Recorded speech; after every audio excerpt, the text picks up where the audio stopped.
Saludos. Hoy es 21 de octubre de 2025 y bueno, hoy nos metemos de lleno en un tema que la verdad suele generar bastante debate, ¿no? La cuestión de si escuchar y bailar música secular, si eso es pecado o no lo es. Para este análisis en profundidad nos vamos a basar en un documento muy concreto que hemos estado mirando, un texto que tiene una postura bastante definida. Exacto. El material que tenemos hoy sobre la mesa es un escrito del hermano Dairon Benítez y presenta un análisis muy detallado, casi con un tono, podríamos decir, de autoridad doctrinal, ¿sabes? Buscando dar una respuesta como muy clara. Nuestra idea aquí es, pues, desgranar un poco esa línea argumental, ver los pasos que sigue, la lógica que propone. Así que, nada, vamos a ello. Eso es. El texto, la verdad, entra de lleno en una pregunta que seguro que muchos se han hecho en círculos de fe. Y lo hace poniendo primero los cimientos, ¿no? Definiendo qué es pecado. Pero no una definición cualquiera, sino la que él extrae de las escrituras que cita. Y este punto de partida, pues, no es casual.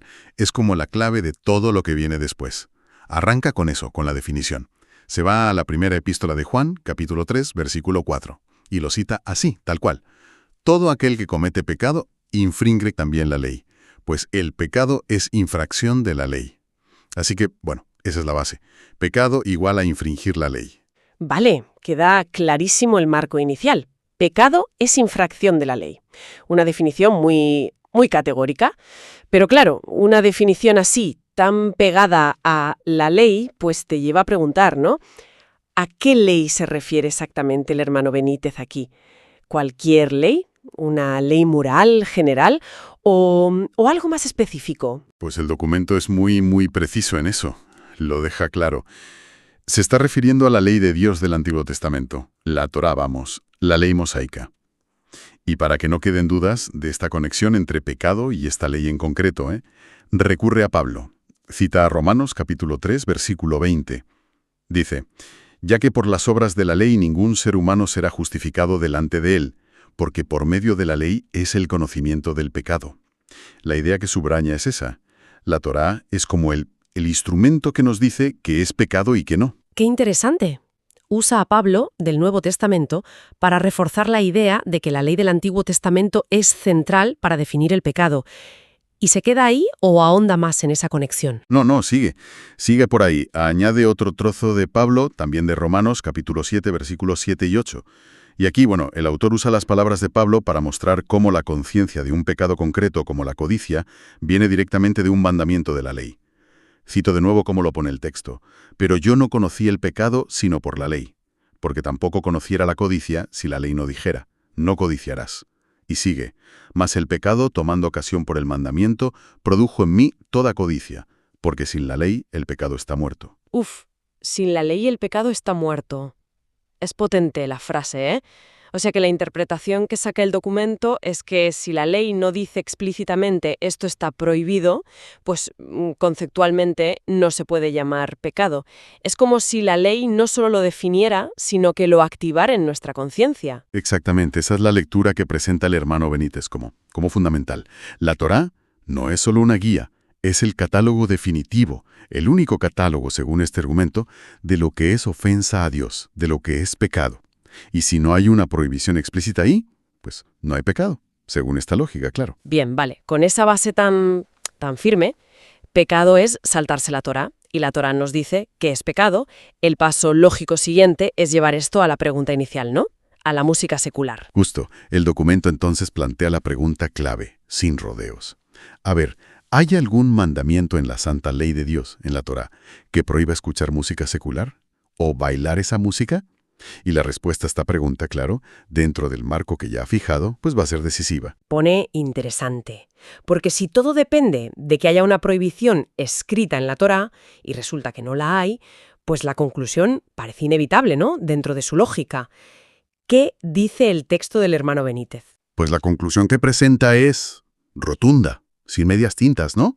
Sostiene que si buscas en toda la Torá, no vas a encontrar ni un solo versículo, ni una ley, ni un mandamiento que diga que escuchar música no religiosa o bailar sea pecado. Que no hay un «no escucharás música del mundo» o ni un «no bailarás fuera del templo», por decirlo así. O sea que la ausencia de prohibición directa se interpreta como que no es pecado. ¿Vale? ¿Y da algún apoyo más a esta idea de que el pecado es solo lo que está explícitamente prohibido? Sí, para reforzar eso de que el pecado es hacer algo que la ley prohíbe, aunque no te des cuenta, cita un versículo de Levítico, Levítico 5:17. Lo presenta así. Finalmente, si una persona pecare, o hiciera alguna de todas aquellas cosas que por mandamiento de Jehová no se han de hacer, aun sin hacerlo a sabiendas, es culpable, y llevará su pecado. La idea que saca el autor es, la base del pecado es saltarse un mandamiento que existe. Si no hay mandamiento que prohíba la música secular, pues este principio no se aplica. Entiendo. El argumento es, Levítico dice que eres culpable si haces algo prohibido por la ley, aunque no lo sepas. Pero si la música secular no está prohibida por la ley, entonces este versículo no tiene nada que ver y esa acción no entra en la definición de pecado que ha dado al principio. Es una lógica muy centrada en la letra escrita de la ley. Es un enfoque muy legalista, sí, en el sentido técnico. Se basa estrictamente en la ley escrita. La estructura es clara. Premisa 1. Pecado igual infracción de la Torá. Premisa 2. La Torá no prohíbe música baile secular. Conclusión. Escuchar bailar música secular no es pecado. Pero bueno, el autor no se queda solo en el Antiguo Testamento, ¿eh? Ah, no. Interesante. ¿Mete también cosas del Nuevo Testamento para apoyar esto que saca de la Torá? Parece como un cambio de tercio. ¿Cómo lo hace? Pues lo hace trayendo un pasaje del Evangelio de Mateo. Mateo 11, versículo 17. Ahí se recogen unas palabras de Jesús a su generación. Cito. Os tocamos flauta y no bailasteis. Os endechamos y no lamentasteis. Y el documento se agarra a esta cita. Pues tocamos flauta y no bailasteis. A ver, ¿cómo interpreta el hermano Benítez esto en relación a la música secular? Porque así de primeras parece más bien una metáfora sobre cómo responde la gente a los mensajes divinos, ¿no? Sean de alegría o de lamento. Pues la interpretación que da el documento es muy específica y es clave para su argumento. Sostiene que eso de tocar la flauta y el baile, o la falta de baile, no se refiere a un contexto religioso de adoración. El autor lo interpreta como que Jesús está hablando de música y danza populares, de la vida cotidiana, seculares, o como dice el texto, del mundo. Entiendo. O sea, asume que Jesús usa una analogía basada en el entretenimiento secular normal de la época. Exacto. Y el punto clave que saca de ahí es que Jesús menciona esta escena, la flauta, el baile, pero no añade ni una palabra de condena hacia la práctica en sí. La condena es para la gente que no responde ni a una cosa ni a la otra. Así que, argumenta el texto, si Jesús usó esta analogía de música y baile seculares sin decir que eso en sí mismo era malo, pues es una señal de que no es pecaminoso. La lógica sería, Jesús conocía estas cosas, las usó para enseñar y, si fueran pecado, o lo habría dicho o no las habría usado así. Va por ahí el razonamiento del documento. ¿Y cómo cierra ya la conclusión sobre si es pecado o no? Justo. Esa es la inferencia que hace. Y esta lectura de Mateo 11:17 le sirve para, digamos, remachar la conclusión principal, la que ya había sacado de que no hay prohibición en la Torá. Entonces el documento concluye de forma, muy contundente. Afirma, literalmente, que decir que escuchar y bailar música secular es pecado es mentira. Mentira.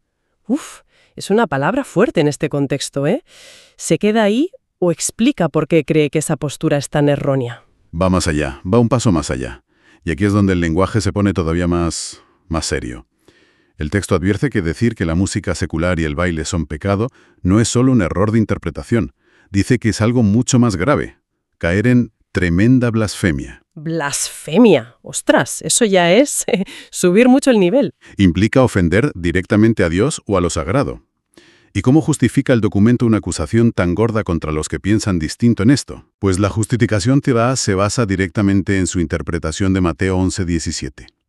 Argumenta que, si la música y el baile secular fueran pecado, y Jesús, según el autor, habló de ellos sin condenarlos, entonces, decir que esas prácticas son pecado es como acusar a Jesús de haber consentido, tolerado o incluso enseñado usando como ejemplo algo pecaminoso. Y claro, acusar a Jesús de consentir el pecado sería para el autor una blasfemia. Es un argumento como en cadena, ¿no? Si A, música baile secular, es pecado, y Jesús mencionó A sin condenarlo, entonces Jesús consintió el pecado. Como la conclusión Jesús consintió el pecado es inaceptable y blasfema, pues la premisa inicial, A es pecado, tiene que ser falsa, mentira. Es como una reducción al absurdo, llevándolo al extremo de la blasfemia para tumbar la idea original. Exactamente. Esa es la estructura lógica final que presenta el documento del hermano Dairon Benítez. Si quieres, repasamos rápido los pasos clave de su argumento, tal como lo hemos ido viendo. 1. Define pecado como infracción de la Torá. 1 Juan 3.4. 2. Dice que la Torá es la única forma de conocer el pecado. Romanos 3.20 y 7.78. 3. Afirma que la Torá no prohíbe explícitamente la música o el baile secular. 4. Usa Levítico 5.17 para decir que pecado es hacer algo prohibido por la ley. 5. Interpreta Mateo 11.17 como Jesús refiriéndose a música y bailes seculares sin condenarlos. 6. Concluye que decir que son pecado es falso, es mentira. Y 7. Lo eleva a tremenda blasfemia, porque implicaría acusar a Jesús de consentir el pecado. Un recorrido, la verdad, muy estructurado, basado en premisas muy concretas y citas interpretadas de una forma muy particular para llegar a una conclusión, muy firme. Hemos intentado exponer esa línea de pensamiento tal cual, ¿no? Como la presenta el escrito del hermano Benítez. Y con esto, yo creo que cerramos el análisis de la argumentación específica de este documento. Es un ejemplo claro de cómo una interpretación textual concreta se puede desarrollar paso a paso para responder a una pregunta práctica de la vida religiosa. Y al ver este método, esta forma de argumentar, ¿qué podríamos destacar como reflexión final sobre el enfoque en sí? Pues mira, lo que llama la atención aquí es la dependencia tan absoluta de esa definición inicial tan concreta. Pecado es infringir la ley mosaica escrita. Y cómo esa definición funciona como un filtro para todo lo demás. El autor construye un caso donde si no hay una prohibición directa en ese código legal, la Torá, pues ya es prueba suficiente de que algo es lícito. Y además, la forma de meter el pasaje de Mateo también es interesante. Lo usa para reforzar la conclusión que ya sacó de la Torá, interpretándolo de forma que no contradiga, sino que apoye esa premisa legalista inicial. O sea que el método en sí mismo ya dice mucho, ¿no? Casi tanto como la conclusión. Totalmente. Este enfoque tan centrado en la letra de la ley, en la prohibición explícita, pues podría invitar a pensar en las distintas maneras que hay en las tradiciones religiosas para abordar la ética, la conducta. Este documento es un ejemplo de una vía muy textualista, muy legalista. Si no está escrito como prohibido en la ley, definida como Torá, no es pecado. Punto.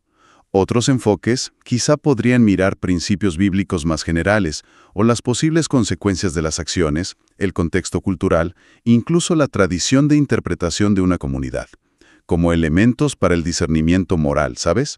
Más allá de buscar un no harás explícito para cada situación moderna. El documento que hemos analizado opta claramente por la primera vía, con una lógica interna muy rigurosa, eso sí, dentro de sus propias premisas.